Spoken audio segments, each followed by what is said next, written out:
Mesdames, Messieurs, c'est un plaisir de vous retrouver pour le point des informations sur Eden Télévision. Bienvenue à tous, voici les titres. Cotonou abrite les 13 et 14 novembre la 13e réunion des communautés économiques régionales des mécanismes régionaux pour la prévention, la gestion et le règlement des conflits sur la paix et la société. Laurent Roland Tony Kess a assisté à la cérémonie de lancement. Nous aurons le point dans cette édition. Sur le continent, la 4e édition du Forum international sur la paix et la sécurité en Afrique réunit depuis lundi à Dakar plusieurs chefs d'État. Le thème de cette édition porte sur les solutions intégrées pour faire face aux défis sécuritaires du continent. Et puis le président soudanais Omar El-Béchir est arrivé en Ouganda lundi pour une visite de 2 jours. Sa deuxième visite dans le pays depuis la réélection du président Yoweri Museveni en 2015. Voilà pour le sommaire.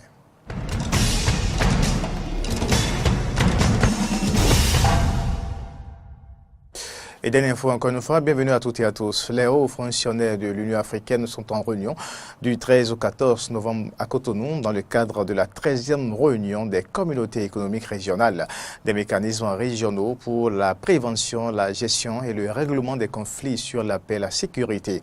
Les travaux de cette réunion ont été lancés ce lundi par le secrétaire général du ministère des Affaires étrangères et de la coopération, Laurent Roland Tony Kess et Denis Maroya, pour le point.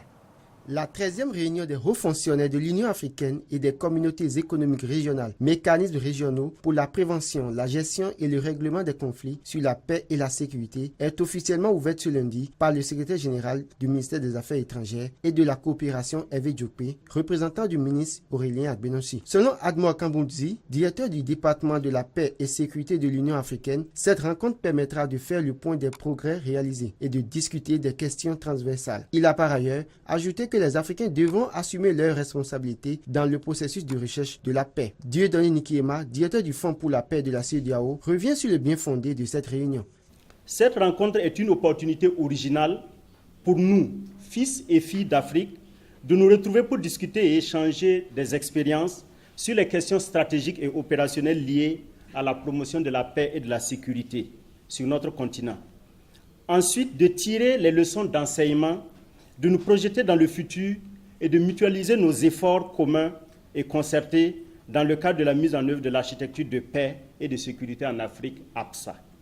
Nous devrions plus que jamais conjuguer nos efforts à tous les niveaux, serrer nos rangs et avancer d'un même pas, en prenant en compte toutes les dimensions du cycle des conflits, prévention, gestion, règlement, résolution, stabilisation et consolidation, de même que la reconstruction post-conflit. Cela requiert une coordination et un partenariat renforcés, tant les défis qui se posent à l'Afrique sont grands. La tenue de cette réunion témoigne de l'engagement de la Commission de l'Union africaine en faveur de la promotion de la paix sur le continent africain et de sa détermination de s'acquitter des responsabilités qui sont les siennes. La rencontre se tient notamment dans un contexte sécuritaire particulier, marqué par la persistance de la menace et des attaques terroristes. Plusieurs communications sont prévues pour la réunion, parmi lesquelles la thématique de la mise en œuvre de l'architecture africaine de paix et de sécurité. Il incombe aux experts réunis ici d'analyser les succès et les lacunes de la mise en œuvre des différentes composantes de l'architecture africaine de paix et de sécurité, afin d'y insuffler la dynamique, en particulier en ce qui concerne les composantes qui marquent le pas. Nous attendons avec intérêt que l'Afrique réalise davantage de succès en ce qui concerne la force africaine en attente, qui doit être en mesure d'être déployée très rapidement. Nous attendons également avec intérêt que plus de succès soit accompli en ce qui concerne la revitalisation du Fonds de la paix de l'Union africaine, qui est indispensable pour le fonctionnement efficace de la force africaine en attente. Cette réunion de 2 jours des hauts fonctionnaires de l'Union africaine pour la prévention, la gestion et le règlement des conflits sur la paix et la sécurité se tient en prélude au 5e sommet Union africaine-Union européenne qui se tiendra à Abidjan, en Côte d'Ivoire, du 25 au 29 novembre prochain. La joie des artistes d'avoir un département ministériel uniquement dédié à eux à l'avènement du régime de la rupture a été de courte durée. À la faveur du second gouvernement, le chef de l'État, Patrice Athanase Guillaume Talon, a fusionné le ministère de la Culture et du Tourisme à celui des Sports. Un retour en arrière qui laisse des sentiments mitigés au sein du monde culturel et touristique. Fréjus Seulan, Romaïr Devoshi. Du premier remaniement ministériel de Patrice Talon opéré le 27 octobre 2017, c'est Oswald Omeki qui en a gardé le plus beau sourire. En plus de son ancien portefeuille des sports, il s'est vu confier celui de la culture et du tourisme. C'est un véritable challenge pour le nouveau ministre. Un défi que l'homme entend relever. C'est d'ailleurs ici, à la Fondation Zinsou, qui fait la promotion de l'art contemporain africain, que le désormais ministre de la Culture a effectué sa première visite officielle le 4 novembre à l'occasion d'une exposition. Une démarche qui rassure. Il est venu et il est resté avec nous vraiment longtemps. Il a discuté, il a parlé. Et du coup, on a été très rassurés par le fait qu'il prenne le temps de venir, qu'il écoute, qu'il dialogue, qu'il parle des enjeux culturels du pays. Ça nous a donné confiance dans son action. Et très tôt, un changement est noté comparativement à l'ancienne administration. Il y avait un ministre de la Culture qui n'est jamais venu, en tout cas chez nous.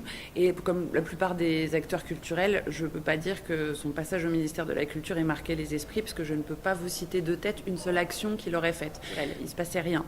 Donc le nouveau ministre, effectivement, reçoit un double ministère, qui est quasiment un quadruple ministère. Et du coup, la première action qu'il fait, c'est de venir parler, de venir dire, voilà, j'ai envie de comprendre, j'ai besoin de comprendre comment je vous accompagne. Alors forcément, si vous voulez, pour nous, ça fait une différence radicale. Donc évidemment, c'est toujours mieux quand un ministre peut se consacrer pleinement à la culture ou au tourisme. Mais en l'occurrence, dans notre cas, il faut bien admettre que pour l'instant, les effets sont positifs. Du côté du tourisme, on croit aussi au talent du jeune super ministre. Tout sera dans la mise en œuvre. Tout est question d'organisation. Et si tout se fait dans l'organisation, tout s'organise très bien, ça va pouvoir se faire normalement. Et puis c'est des hommes qui travaillent, c'est pas le ministre à lui seul qui travaille. Les cadres sont là, les départements sont là, les directions sont là. Ça devrait pouvoir aller normalement. Et l'homme en lui-même a déjà fait quelque peu ses preuves. Il est jeune comme nous, il est dynamique, il a montré combien de fois il avait envie de réussir, il y a la fougue de la jeunesse qui est en lui. Et moi, je veux bien lui faire confiance. Mais cet énième jumelage de ces différents départements n'est pas du goût de tout le monde. Pour moi, c'est pas très évident qu'on puisse réussir à faire émerger dans ce type de jumelage la culture, le tourisme et en même temps le sport. En unité de valeur, c'était déjà compliqué. Monsieur Oswald Omeki est-il déjà parvenu à régler tous les problèmes qui sont liés au secteur des sports avant qu'on ne lui donne la nouvelle charge des arts? Et en plus des arts et culture, on lui dit qu'avec tout ça, il y a le tourisme. Ça ressemble à un piège pour lui et pour nous les artistes. Ça ressemble encore à un piège pour même les acteurs sportifs. Et pour moi, c'est que la conséquence tout de suite, c'est que ce monsieur veuille régler tous les problèmes. Il est assez dynamique, qu'il veuille régler tous les problèmes et qu'au final, qu'il ne puisse pas en résoudre un seul. Du coup, les propositions ne manquent pas. Qu'on accorde autant d'importance aussi bien au sport qu'au tourisme et à la culture. Il est évident que ce ne sera pas facile, mais ce n'est pas impossible. Pour que véritablement le Bénin puisse briller au-delà des frontières, notre tourisme puisse véritablement faire parler de lui. Qu'il oublie toute l'euphorie de la promotion, qu'il s'asseye, qu'il définisse un cahier de charges. Et pour moi, un cahier de charges répond à des questions de quels sont les problèmes qui s'imposent à nous, je les règle, et quelles sont les nouveautés que j'ai envie d'impliquer pour que demain, on puisse dire telle personne à amener une telle valeur. Tous les sujets sont urgents. J'ai envie de dire, le patrimoine, c'est peut-être ce qu'il y a de plus urgent parce que c'est ce qui se détruit, c'est ce qui disparaît. Le patrimoine, une fois qu'il aura disparu, qu'est-ce qu'on va garder de notre histoire ? Loin des acteurs culturels et de leurs préoccupations, intéressons-nous maintenant à ce que mangent les enfants dans les cantines ou établissements scolaires, que prévoient les tests en matière de sécurité alimentaire dans les établissements scolaires et qu'est-ce qui se fait en réalité pour assurer la qualité des repas que consomment les enfants dans ces écoles. Jonas Bouti, notre correspondant Monokoufo, s'est intéressé à ces questions suivant son reportage. D'abord, une instruction du ministère qui demande chaque année que les vendeuses aillent aux soins, faire des visites, des examens médicaux. Un Un certificat de visite médicale. C'est la seule condition imposée aux bonnes dames qui voudront vendre à manger aux élèves dans les établissements scolaires. Un certificat dont la délivrance est laissée aux bons soins de ces femmes qui s'arrangent très souvent pour s'en procurer. Et lorsque les agents d'hygiène décident de subordonner la délivrance de ces certificats médicaux à la visite des vendeuses dans leurs écoles, seules les plus chanceuses les accueillent une fois l'an. C'est les services d'hygiène qui viennent de la maison et font le contrôle au début de chaque année. Et c'est ce service d'hygiène-là qui donne le OK à ces bonnes dames-là qui vendent à nos enfants dans l'établissement. Juste là, ce que nous avons eu comme périodicité, c'est une fois comme ça, l'an. Ça n'a pas été répété 2 fois depuis que je suis là. Il y a 2 ans de cela, il y a les agents d'hygiène qui sont arrivés nous voir. Ils nous ont visités, comme ils ont vu les cuillères sur le feu, ils ont dit de continuer comme ça. Vous l'avez bien entendu, la dernière visite des agents d'hygiène aux vendeuses du CG1 Lokossa remonte à 2 ans, ce qui fait dire au surveillant général de ce collège qu'il n'y a pas en réalité un contrôle de la qualité des repas servis aux élèves. En réalité, on n'a pas un service de contrôle d'hygiène, parce que ce contrôle-là, ce service devait être fourni par soit la mairie ou l'hôpital de zone qui délivre à ces bonnes dames-là les certificats médicaux de aptes à vendre comme inaptes à ne pas vendre. Ça veut dire que en retour plutôt, ils doivent venir ici contrôler est-ce que ceux qui sont en train de vendre vendent dans de bonnes conditions. Mais force est de constater que ce n'est pas toujours le cas. Comment peut-on se fier à la bonne volonté des vendeuses de nourriture dans les établissements scolaires pour assurer une bonne qualité des repas servis aux élèves, alors qu'on sait bien que la cupidité ne laissera jamais place à la pitié dans le cœur de ces commerçantes de nourriture pour qu'elles se préoccupent de la santé des enfants? La 3e édition de la Semaine mondiale pour un bon usage des antibiotiques a démarré ce lundi 13 novembre 2017. C'est une initiative de l'Organisation mondiale de la santé OMS. Le thème choisi cette année, demander conseil à un professionnel de la santé qualifié avant de prendre des antibiotiques, a souhaité faire le ministre de la Santé Alassane Seydou au cours d'un point de presse délivré. Un message que je vous invite à suivre. Il est au micro de Carlo François Rombelé-Rintor et Damien Pedro.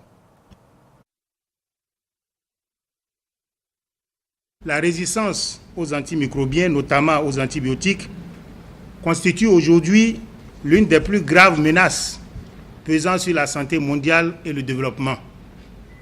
Un nombre croissant d'infections, surtout bactériennes, devient difficile, voire impossible à traiter du fait de la perte d'efficacité des antibiotiques utilisés pour les soigner. La résistance aux antibiotiques entraîne une prolongation du temps d'hospitalisation des malades, une augmentation de la charge financière pesant sur les familles et la société, ainsi qu'une hausse de la mortalité globale. On estime à plusieurs millions le nombre de décès liés à la résistance aux antimicrobiens, même si l'ampleur du problème, notamment son incidence réelle et son coût socio-économique, reste encore mal connu dans les pays africains dont le Bénin.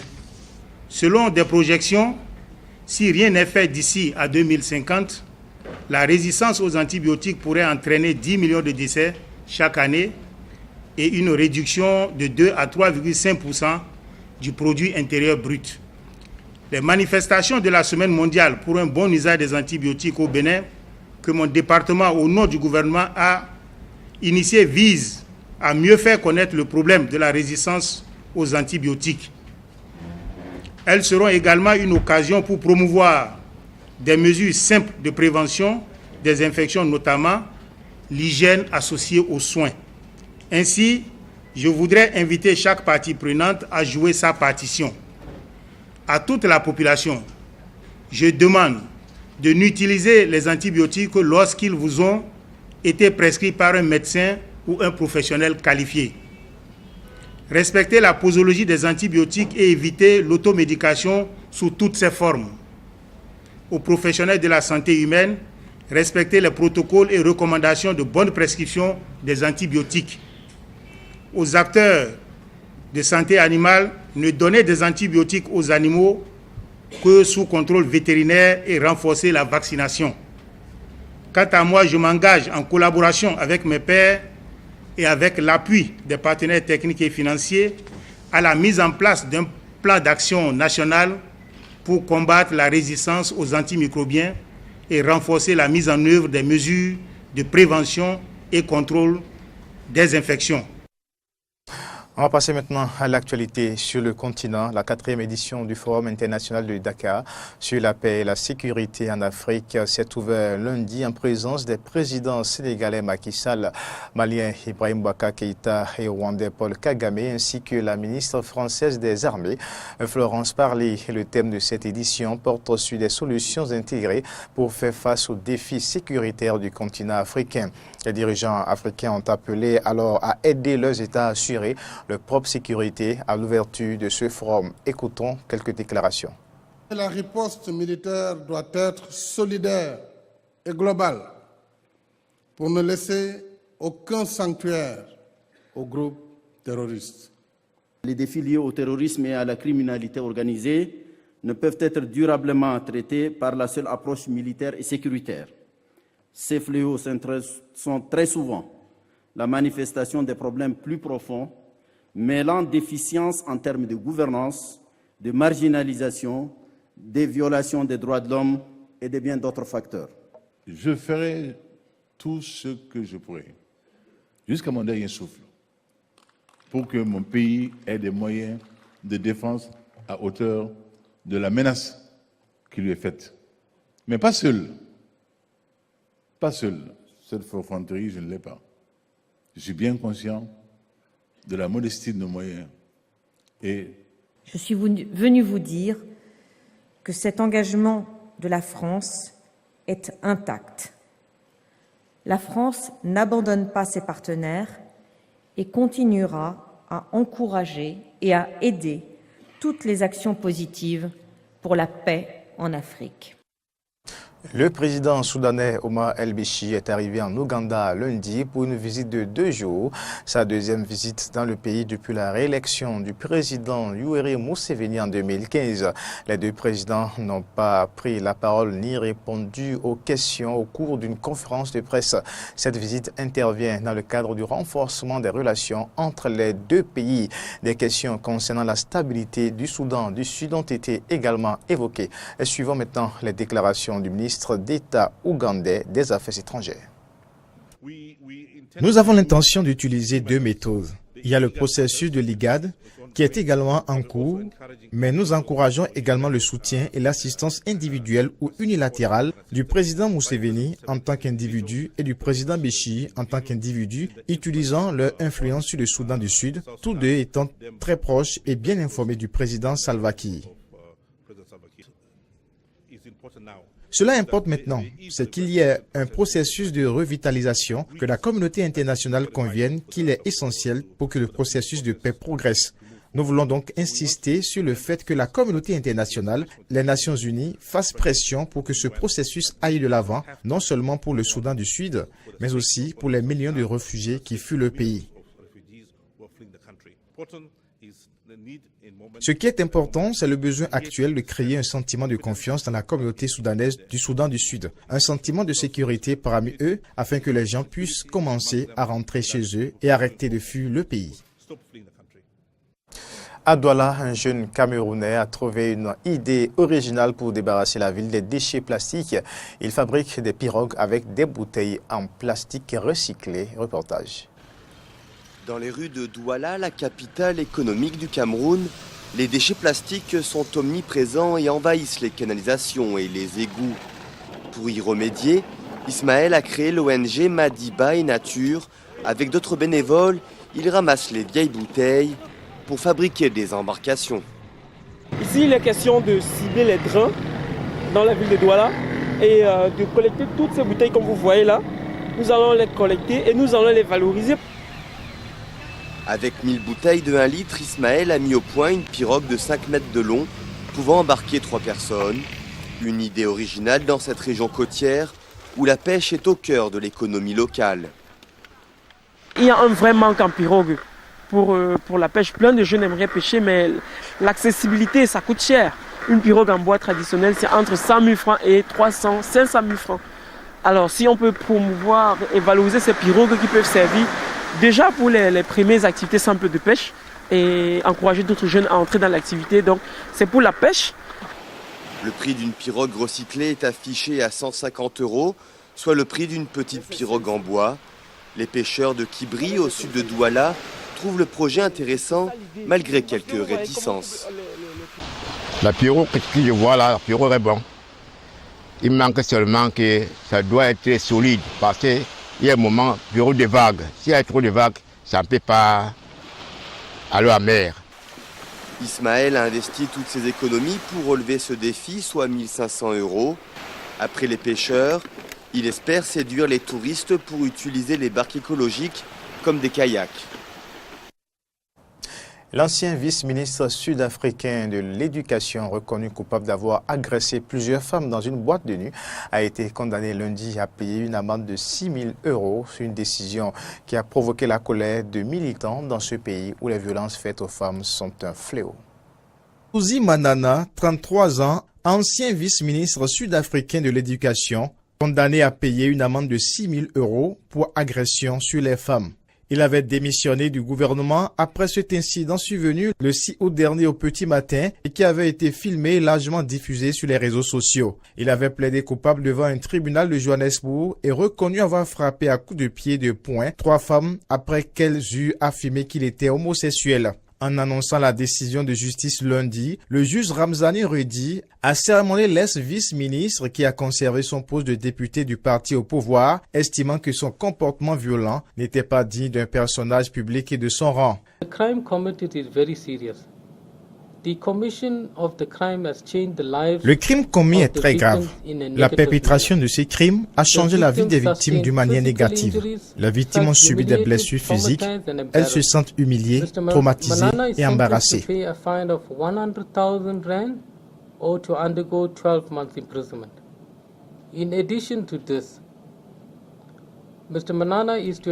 Manana est condamné à payer une amende de 100 000 rand ou à 12 mois de prison. Domestic Abuse Prevention and Training Perpetrator Program. Mr. Manana is sentenced to pay a fine of 100,000 rand or to undergo 12 months imprisonment. En plus de cela, Manana doit assister et compléter le programme de gestion de la colère offert par l'ADAPT et doit effectuer 500 heures de travaux d'intérêt général. In short, ADAPT. Mr. Manana is to complete 500 hours of community service. Cette décision de justice a provoqué une vague de réactions en Afrique du Sud. Les structures de défense des droits des femmes ont fustigé une décision inappropriée dans un pays où, selon les statistiques officielles, une femme sur 5 subit au moins une agression violente dans sa vie. Mais pendant ce temps, les partisans au pouvoir apportent leur soutien à l'ancien vice-ministre en faute. Manana a avoué qu'il a tort. Alors on le soutient et on devrait apprendre une leçon aussi. Un leader est celui qui admet quand il a tort. Le juge nous a déçus. Le juge a déçu le peuple sud-africain, mais nous espérons que dans l'autre cas semblable, la justice prévaudra. En Afrique du Sud, toutes les 8 heures, une femme meurt sous les coups d'un proche selon des statistiques récentes. Dans le nord du Maroc, la petite ville de Chefchaouen, accrochée à flanc de montagne, se veut un modèle en matière de développement durable à l'heure où le royaume ne cesse de mettre en avant son engagement écologique. Reportage. Accrochée à flanc de montagne, cette petite ville du nord du Maroc séduit les touristes par le bleu de ses ruelles. Mais depuis quelques années, Chefchaouen se veut aussi ville verte. En 2010, le conseil municipal a voté à l'unanimité une décision visant à en faire une ville écologique et durable. Un projet qui bénéficie du soutien de l'Union européenne et de plusieurs ONG.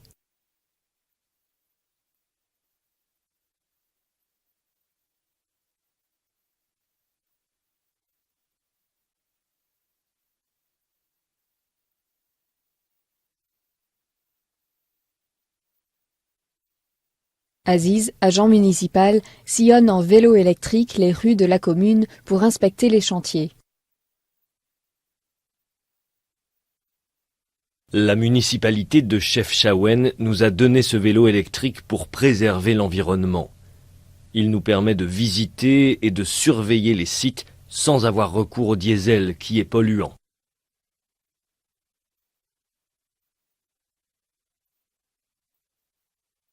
Sur les hauteurs de la ville, une piscine municipale a été équipée d'installations solaires. À proximité, les projets verts de Chefchaouen sont pilotés depuis un centre de l'écologie. Et un centre Info-Énergie informe le public de l'importance de préserver l'environnement.